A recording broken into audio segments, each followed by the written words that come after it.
Historia Regum Britanniae, or the History of the Kings of Britain.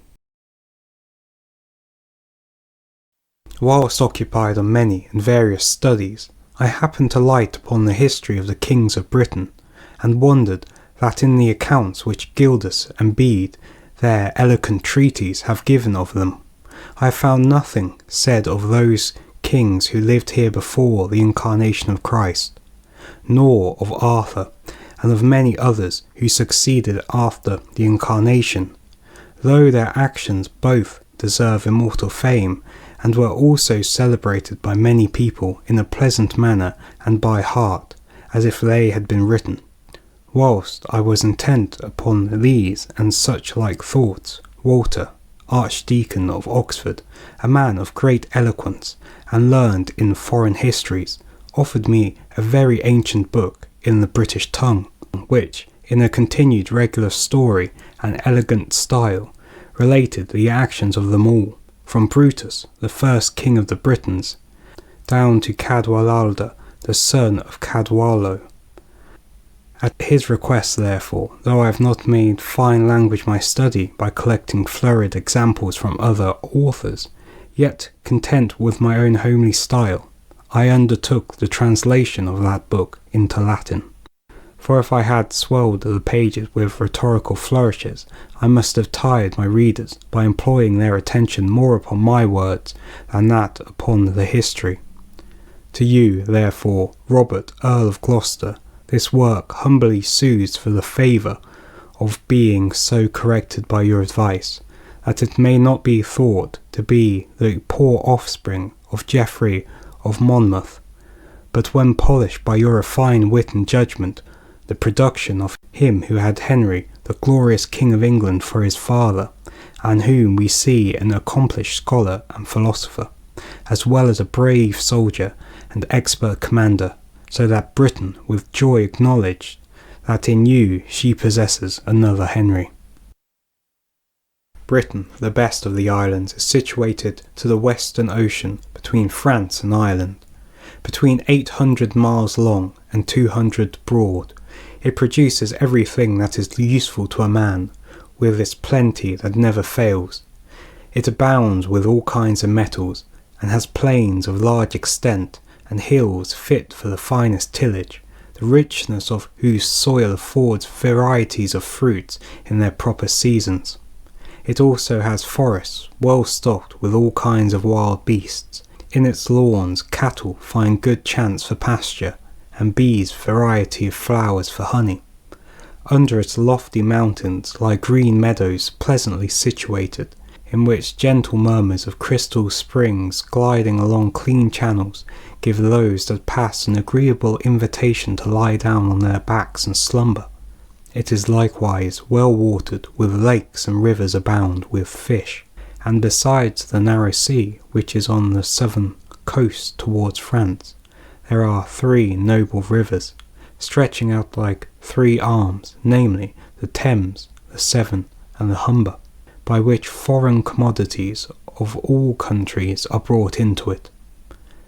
It was formerly adorned with 28 cities, of which some are in ruins and desolate, others are still standing beautified with lofty church towers, wherein religious worship is performed according to the Christian institution.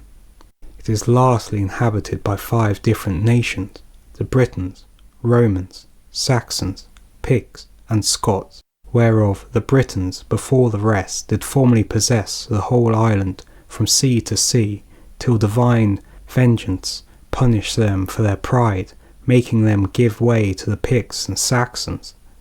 But in what manner and from whence the first arrived here remains now to be related in what follows. After the Trojan War, Aeneas, flying with Ascanius from the destruction of their city, sailed to Italy. There he was honourably received by the king Latinus, who raised against him the envy of Turinus, king of the Rutali, who upon made war against him. Upon their engaging in battle, Aeneas got the victory, and having killed Turinus, obtained the kingdom of Italy, and with it Lavinia, the daughter of Latinus. After his death, Ascanius, succeeding in the kingdom, built Alba upon the Tiber, and begat a son named Silvius, who, in pursuit of a private amour, took a wife, a niece of Lavinia. The damsel soon after conceived, and the father Ascanius, coming to the knowledge of it, commanded his magicians to consult of what sex the child should be.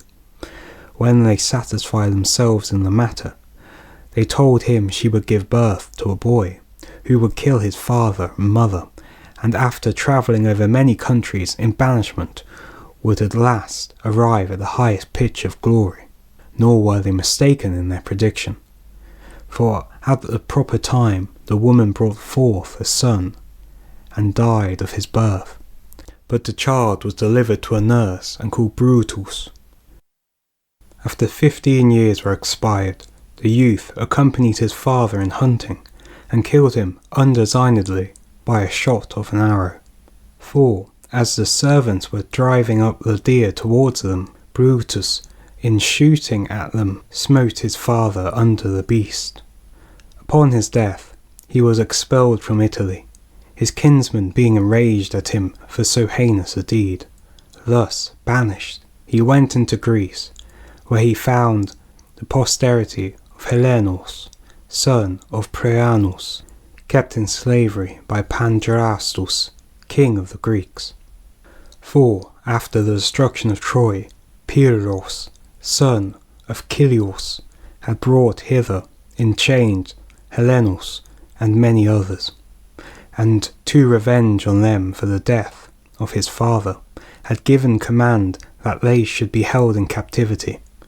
Brutus, finding they were of descent his old countrymen, took up his abode among them, and began to distinguish himself by his conduct and bravery in war, so as to gain the affections of kings and commanders, and above all the young men of the country.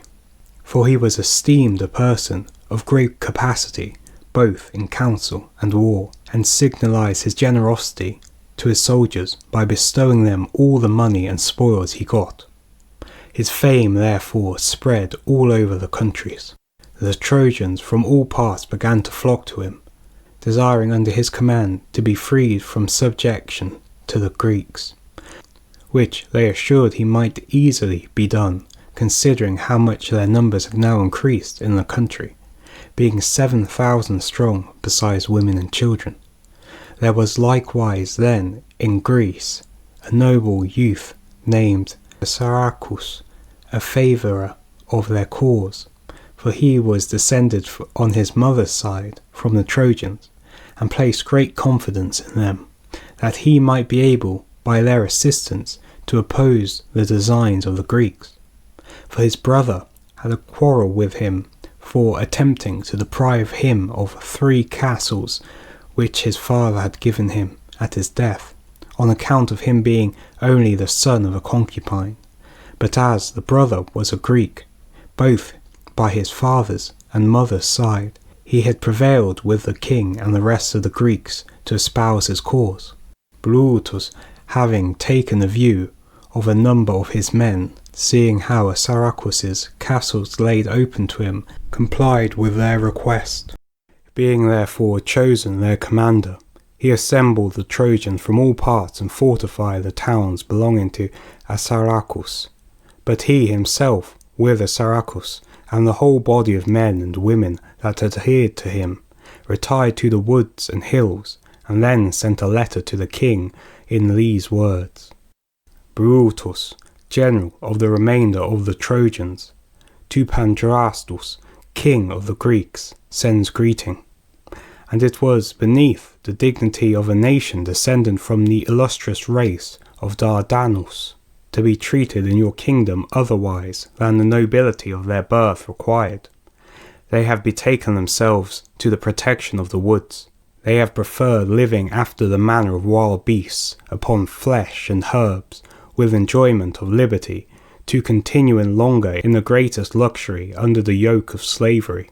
If this gives your majesty any offence, impute it not to them, but pardon it, since it is the common sentiment of every captive to be desirous of regaining their former dignity. Let pity therefore move you to bestow on them freely their lost liberty, and permit them to inhabit the thickets of the wood, to which they have retired to avoid slavery. But if you deny them this favour, then by your permission and assistance let them depart into some foreign country. Pandrastus, perceiving the purport of the letter, was beyond measure surprised at the boldness of such a message from those who he had kept in slavery, and having called the council of his nobles, he determined to raise an army in order to pursue them. But while he was upon the march to the desert, where he thought they were, and to the town of Sparatium, Brutus made a sally with 3,000 men, and fell upon him unawares, for having intelligence of his coming, he had got into the town the night before, with a design to break forth upon them unexpectedly, while unarmed and marching without orders.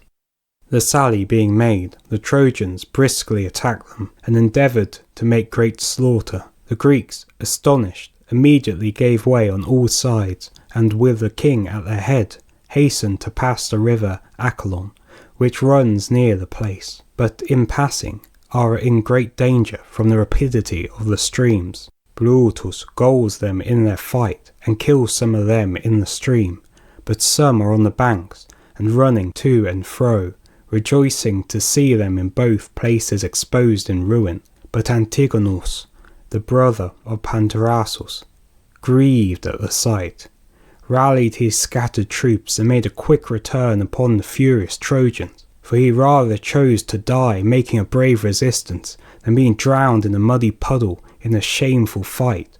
Thus, attended with a close body of men, he encouraged them to stand their ground, and employed his whole force against the enemy with great vigour, but to little or no purpose. For the Trojans had arms, but the others none, and for this advantage they were more eager in their pursuit, and made a miserable slaughter. Nor did they give over the assault till they had made nearly a total destruction, and taken Antigonus and Ancleatus his companion prisoners. Brutus, after the victory, reinforced the town with 600 men, and then retired to the woods, where the Trojan people were expecting his protection.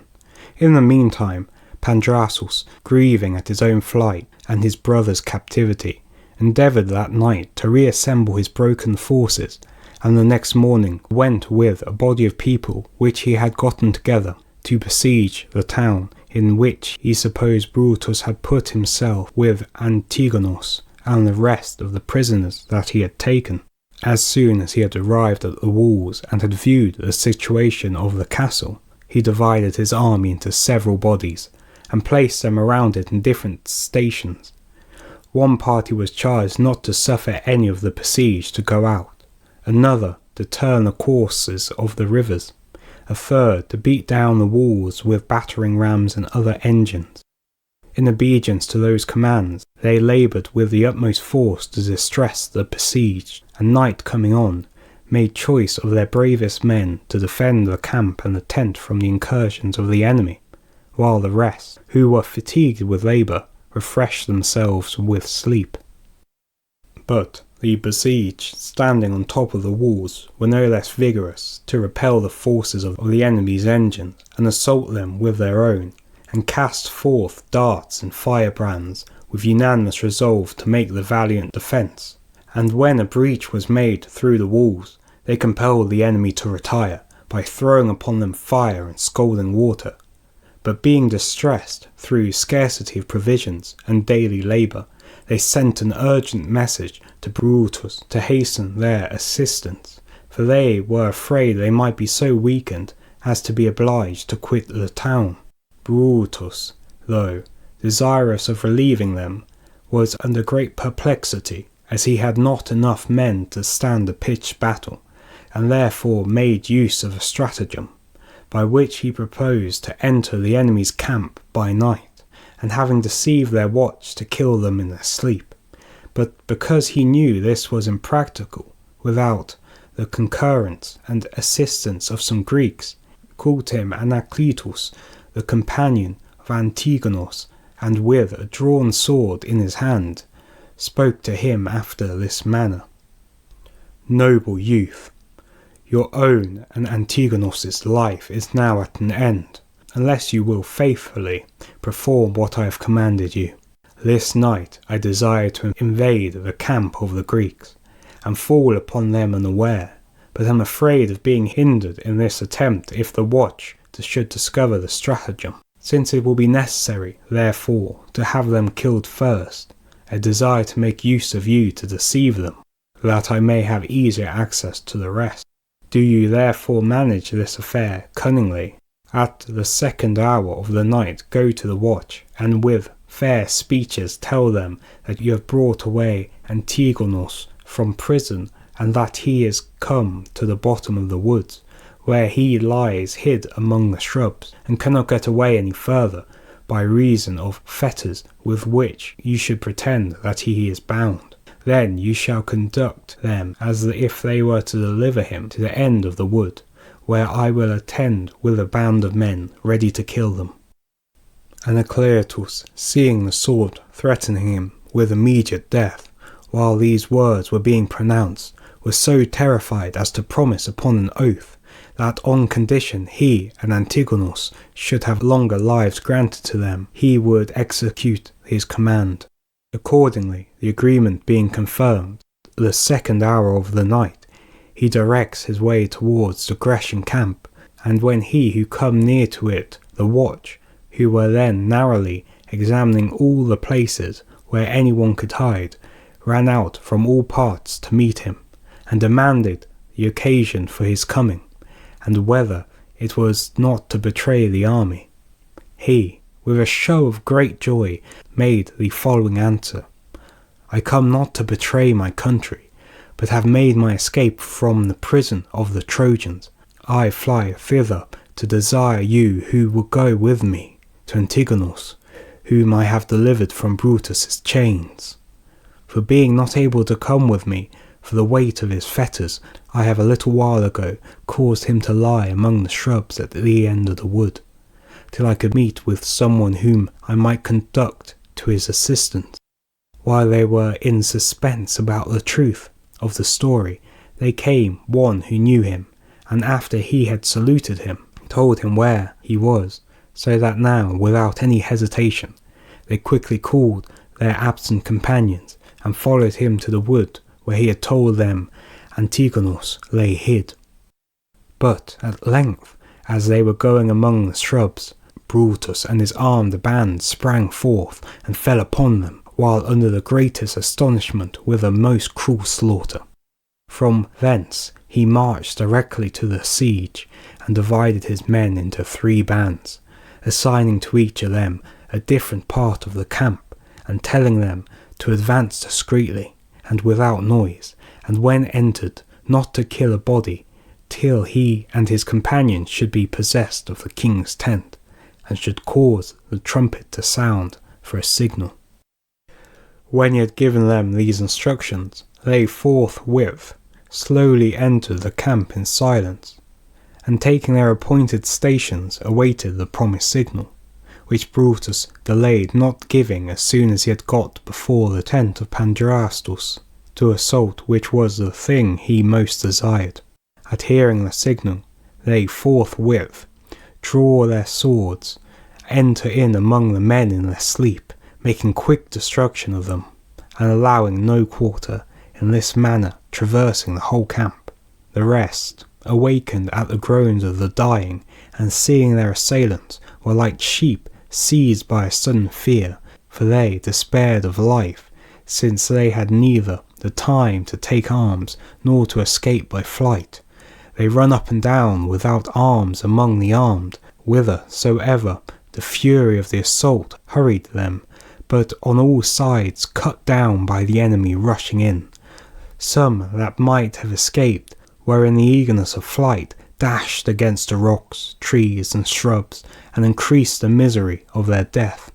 Others, who had only a shield or some such covering for their defence, in venturing upon the same rock to avoid death, fell down in the hurry and darkness of the night and broke either legs or arms.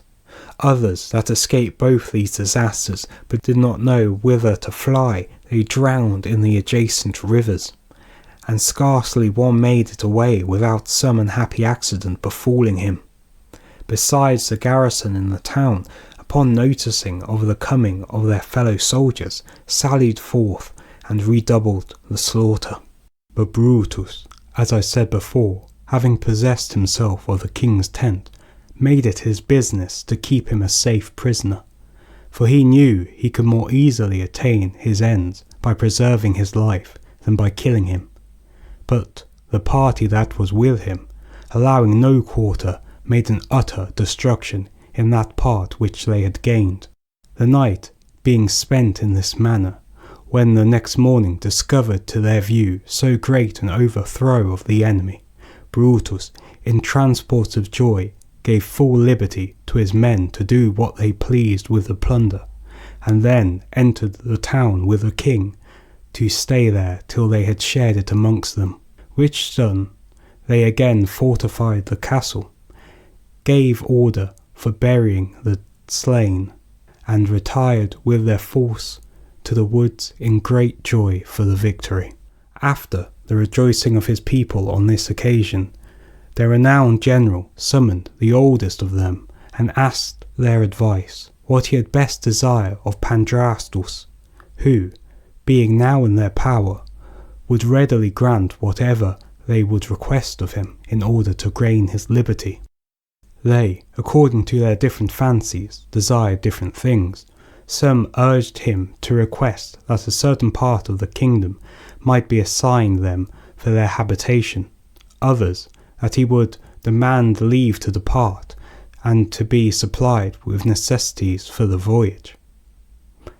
After they had been a long time in suspense what to do, one of them, named Mempricius, rose up, and having made silence, spoke to them thus: What can the occasion of your suspense, fathers, in a matter which I think so much concerns your safety?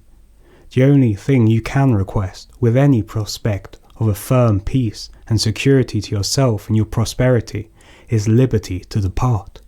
For if you make no better terms with Pandrastus for his life than only to have some part of the country assigned you to live among the Greeks, you will never enjoy the lasting peace, while the brothers, sons, or grandsons of those you have killed yesterday shall continue to be your neighbours. So long as the memories of their fathers' deaths shall remain, they will be your mortal enemies, and upon the least trifling provocations will endeavour to revenge themselves. Nor will you be sufferingly numerous to withstand a great multitude of people, and if you shall happen to fall among them yourselves, their numbers will daily increase, yours diminish. I propose, therefore, that you request of him his eldest daughter, Imogen, for a wife for our general, and with her gold, silver, corn, and whatever else shall be necessary for our voyage. If we obtain this, we may, with his leave, remove to some other country. When he had ended his speech in words to this effect, the whole assembly acquiesced to his advice, and moved that Pandrastus might be brought in among them, and condemned to the most cruel death, unless he would grant this request. He was immediately brought in, and being placed in a chair above the rest, was informed of the torture prepared for him unless he would do what was commanded him. He made them this answer: Since my ill fate has delivered me and my brother Antigonus, I can do no other than grant your request, lest a refusal may cost us our lives, which are now entirely in your power. In my opinion, life is preferable to all other considerations. Therefore, wonder not that I am willing to redeem it at so great a price. But though it is against my inclinations to obey your command, Yet it seems a matter of comfort to me that I am able to give my daughter to such noble youth, who descend from the illustrious race of Priamus and Anchises, is clear, both from the greatness of mind which appears in him and to certain accounts we have had of it. For who less than he could have released from their chains the banished Trojans, when reduced under slavery so many great princes? Who else could encourage them to make head against the Greeks, or with small a body of men vanquish such a numerous and powerful an army, and taken their king prisoner in the engagement? And therefore, since the noble youth has gained so much glory by the opposition which he has made to me, I give him my daughter Ignorgigen, and some gold, Inogen, and some gold, silver, corn, wine, and oil, and whatever you shall find necessary for your voyage. If you shall alter your resolution and think it fit to continue among the Greeks, I shall grant you a third part to my kingdom for your inhabitation. If not, I will faithfully perform my promise, and for your great security will stay as a hostage among you till I have made it good. Accordingly he held a council, and directed messengers to all shores of Greece to get ships together, which done he delivered them to the Trojans, to the number of 324, laden with all kinds of provisions, and married his daughter to Brutus. He made also a present of gold and silver to each man according to his quality. When everything was performed, the king was set at liberty, and the Trojans were released from his power, set sail with fair wind. But Inogen, standing upon the stern of the ship, swooned away several times in Brutus's arms, and with many sighs and tears lamented the leaving of her parents and country, nor ever turning her eyes from the shore while it was in sight. Brutus, meanwhile, endeavoured to assuage her grief by kind words and embrace intermixed with kisses, and ceased not from these blemishments till she grew weary of crying and fell asleep.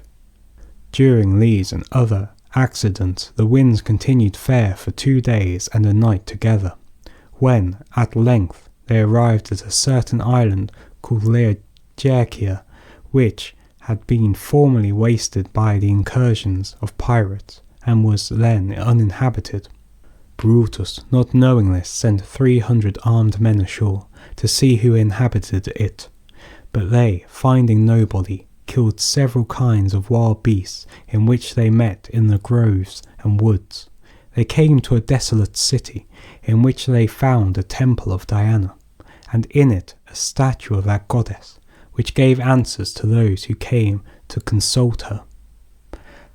At last, loading themselves with the prey which they had taken in hunting, they returned to their ships, and gave their companions an account of this country and city.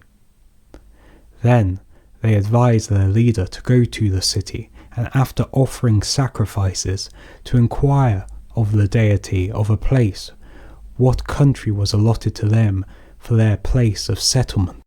To this proposal all assented, so that Brutus, attended with Geryon the augur and 12 of the oldest men, set forward to the temple with all things necessary for the sacrifice. Being arrived at the place, and presenting themselves before the shrine with garlands about their temples, as the ancient rite requires, they made 3 fires to the 3 deities, Jupiter, Mercury, and Diana, and offered sacrifices to each of them. Brutus himself, holding before the altar of the goddess a concentrated vessel filled with wine and the blood of a white hart, with his face looking up to the image, broke silence with these words: "Goddess of the woods, tremendous in the chase, to mountain board and all the savage race, Wide o'ers the ethereal walks extend thy sway, and o'ers the infernal mansions void of day. Look upon us on earth, unfold our fate, and say what region our destiny's seat. Where shall we next thy lasting temples rise, and choirs of virgins celebrate thy praise?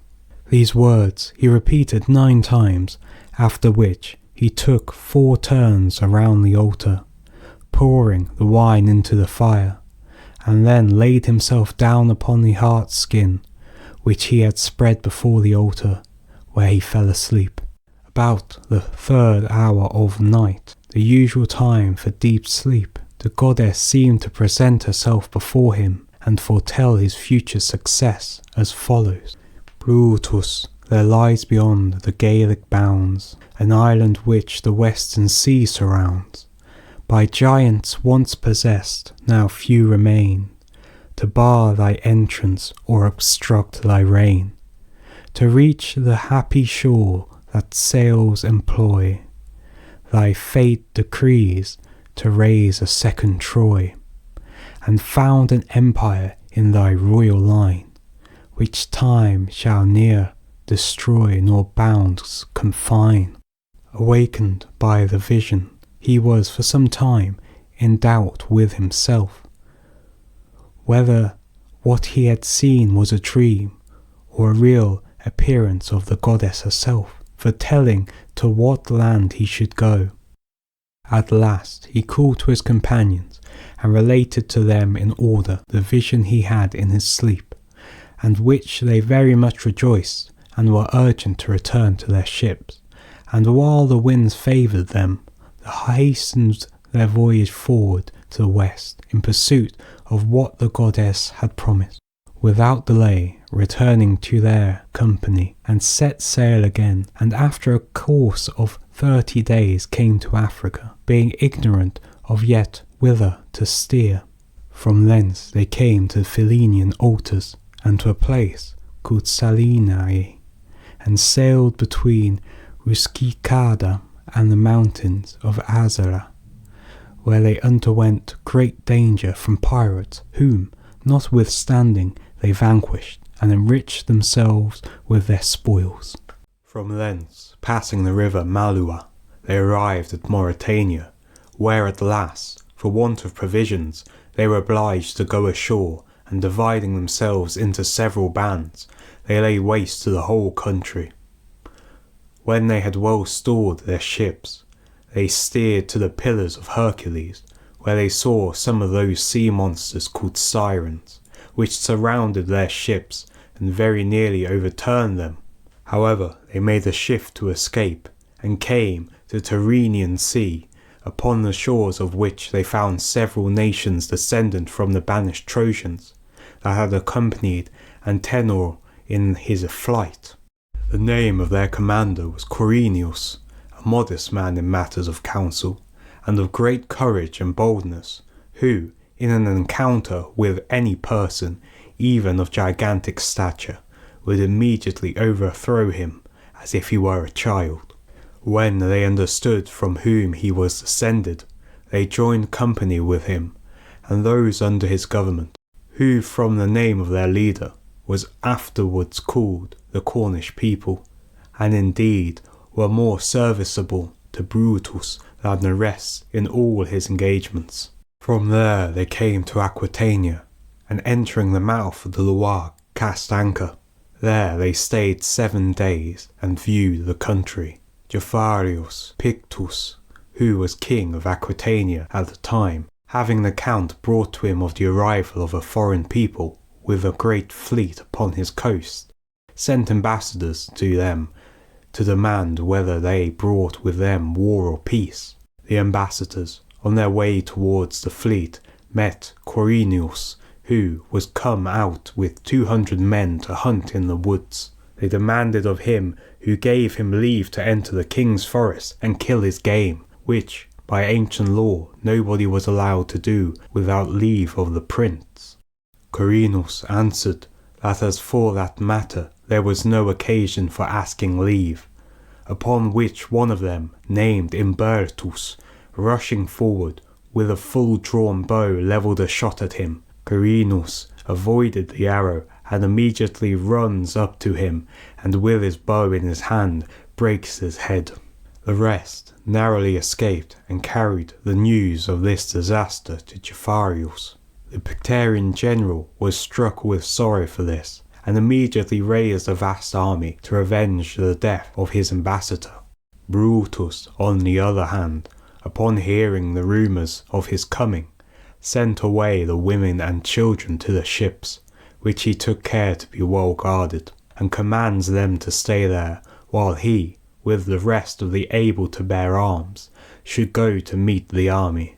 At last, an assault being made, a bloody fight ensued, in which, after a great part of the day had been spent, Carinus was ashamed to see that the Aquitanians so bravely stood their ground, and the Trojans maintaining to fight without victory. He therefore takes fresh courage, and drawing off his men to the right wing, breaks it upon the very thickest of the enemy, where he made such slaughter on every side, that at last he broke the line, and put them all to flight. In this encounter he lost his sword, but with good fortune met with a battle-axe, with which he clave down to the waist every one that stood in his way. Brutus and everybody else, both friends and enemies, were amazed at his courage and strength, for he brandished about his battle-axe among the flying troops, and terrified them no little with these insulting words: "Whither fly ye, cowards? Whither fly ye, base wretches? Stand your ground, that ye may encounter Corianus. Wait, for shame, do so many thousands of you fly one man. However, take this comfort for your flight, that you are pursued by one before whom the Tyrrhenian giants could not stand their ground, but fell down slain in heaps together." At these words, one of them, named Subaldus, who was a consul, returned with 300 men to assault him.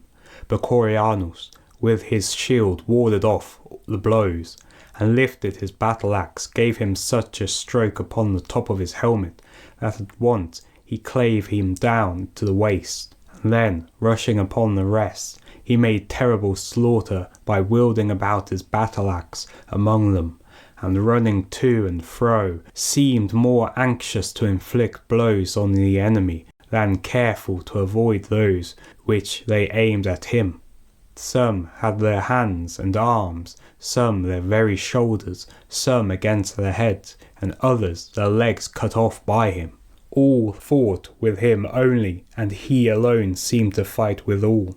Brutus, seeing him thus beset, out of regard to him, runs with a band of men to his assistance, at which the battle is again renewed with vigour, and with loud shouts, a great number slain on both sides. But now the Trojans presently gained the victory, and put Geoffarius with his Pictavians to flight.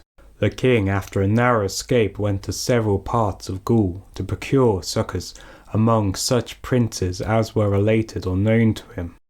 At that time Gaul was subject to 12 princes, who, with equal authority, possessed the whole country. These received him courteously, and promised with one consent to expel the foreigners from Aquitaine.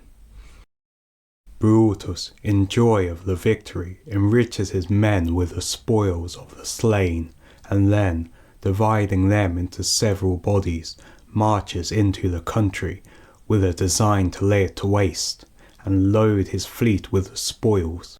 With this view he sets the city ablaze, seizes the riches that were in them, destroys the fields, and makes dreadful slaughter among the citizens and common people, being unwilling to leave so much as one alive of that wretched nation. While he was making this destruction all over Aquitaine, he came to a place where the city of Tours now stands, which he afterwards built, as Homer testifies.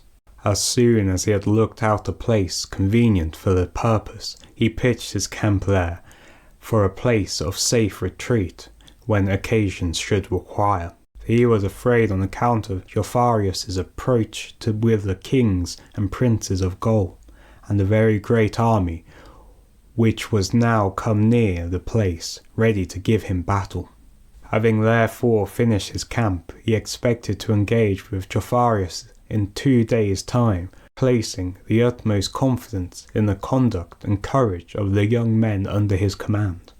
Joffarius, being informed that the Trojans were in those parts, marched day and night till he came within close view of Brutus's camp, and then with a stern look and disdainful smile broke out into these expressions: "O wretched fate, have these base exiles made a camp also in my kingdom?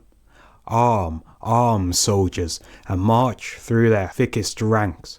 We shall soon take these pitiful fellows like sheep, and disperse them throughout our kingdom for slaves." At these words they prepared their arms and advanced in 12 bodies towards the enemy.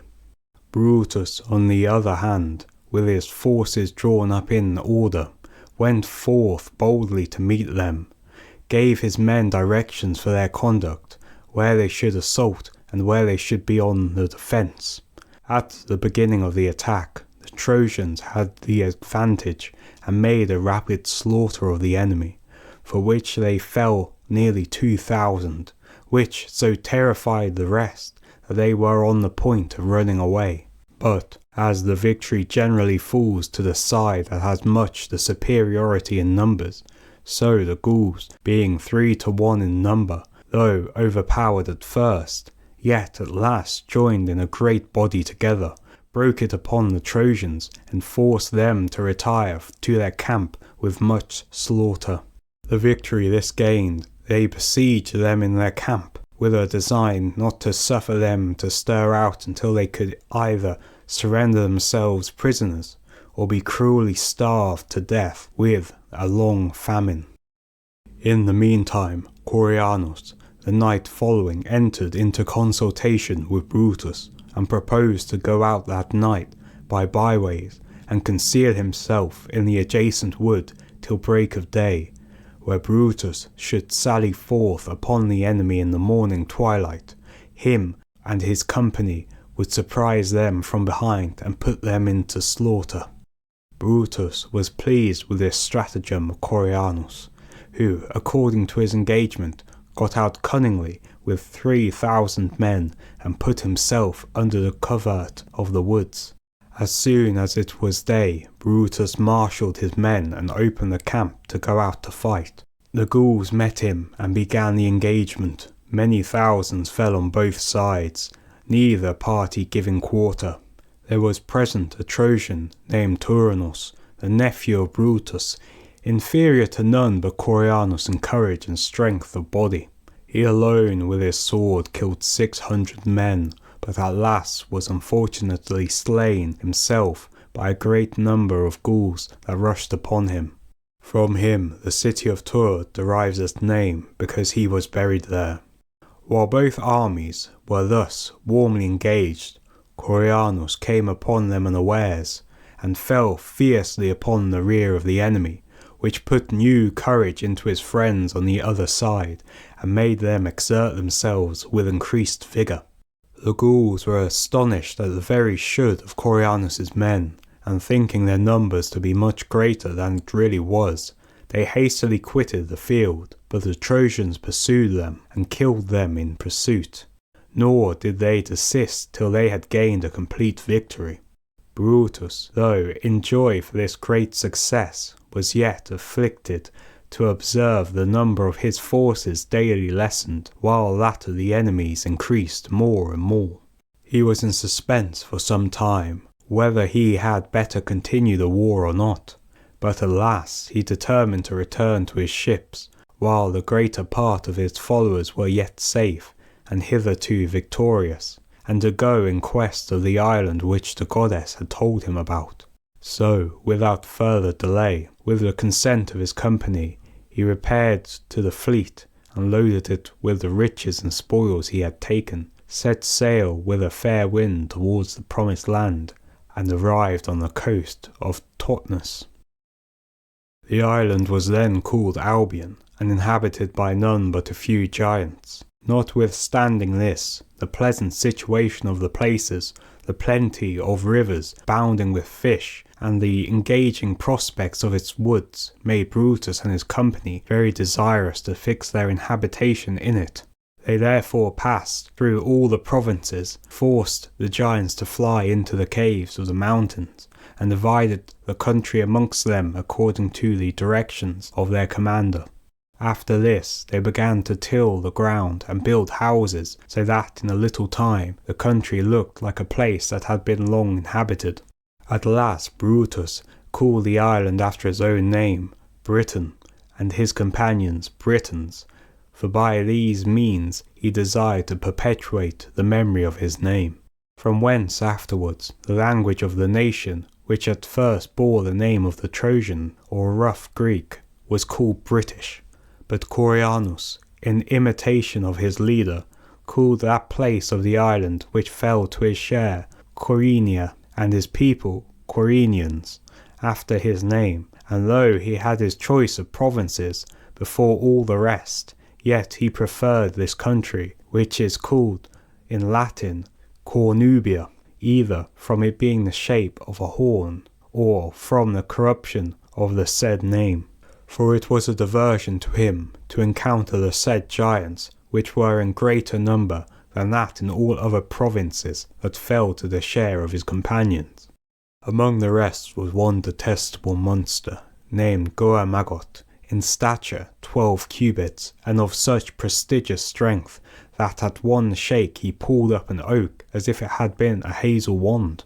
On a certain day when Brutus was holding a solemn festival to the gods in the port where they first landed, this giant with 12 more of his companions came in upon the Britons, among whom he made a dreadful slaughter. But the Britons at last assembling together in a body, put them to the rout and killed them every one but Goamagot.